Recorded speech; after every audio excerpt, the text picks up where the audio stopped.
Hi, I'm Bugsy and I'm a recovering addict. I'm going to be reading just for today, December 16th, 2024, Where There's Smoke, page 366, basic text, page 84. Complacency is the enemy of members with substantial clean time. If we remain complacent for long, the recovery process ceases. Recognizing complacency in our recovery is like seeing smoke in a room. The smoke thickens when our meeting attendance drops, contact with newcomers decreases, or relations with our sponsors aren't maintained. With continued complacency, we won't be able to see through the smoke to find our way out. Only our immediate response will prevent an inferno. We must learn to recognize the smoke of complacency. In NA, we have all the help we need to do that. We need to spend time with other recovering addicts because they may detect our complacency before we do. Newcomers will remind us of how painful active addiction can be. Our sponsor will help us remain focused, and recovery literature kept in easy reach can be used to extinguish the small flare-ups that happen from time to time. Regular participation in our recovery will surely enable us to see the wisp of smoke long before it becomes a major inferno. Just for today, I will participate in the full range of my recovery. My commitment to NA is just as strong today as it was in the beginning of my recovery. This may seem like a reoccurring theme for me, but I really honestly, truly, deeply believe that just because you don't go to meetings, just because you don't have a sponsor, and maybe you don't interact with newcomers often or even at all, doesn't mean that you're on the verge of a relapse. If you're working a program that works for you, it works if you work it. So go out there and work your program that's working for you. And if meetings aren't included in that program, or if having a sponsor isn't included, or even interacting with other newcomers aren't included in your program steps or whatever you're doing, don't think that it invalidates your recovery. I'm going to put it out there like that. But yes, having the fellowship, having Narcotics Anonymous, having a sponsor, speaking with newcomers, those things are there for your resources and tools for those times that you do have a burning desire or you do have a reservation. These things that you can use to your advantage to keep yourself sober.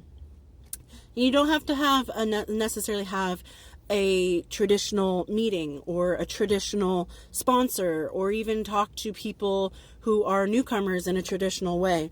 I remember going to rehab and I was talking to the counselor that I had, and she was telling me, it's just kind of like when you have church in the gospel. If it's 3 or more people, it's considered church. So it's kind of the same concept about recovery. If you have 3 or more people, it's a meeting. If you're speaking about your recovery and you're speaking about your addiction and what you can do to continue staying sober, it's a meeting. So just getting together with some friends who are sober, talking about recovery and talking about, what you're feeling today and sharing with each other what's going on in your lives, that is good enough for a meeting. That is considered a meeting. And maybe you don't have necessarily a traditional sponsor, but you have somebody you can talk to and vent to and confide in, and they can give you real, sincere, genuine guidance and advice that helps you through your recovery. And having somebody that's close to you that you can talk to can also help notice the smoke before it starts a fire.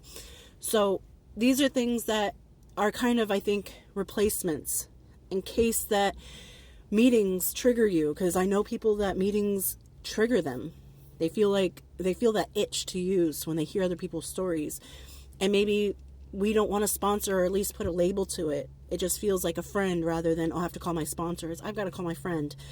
So just changing the wordage and the traditional parts of recovery could help you continue on your recovery, because you're not putting a label to it where it feels like if you don't do it exactly how it's expected to be, you're not failing, because you're like, well, I haven't gone to a meeting. Yeah, but you talked to your friends.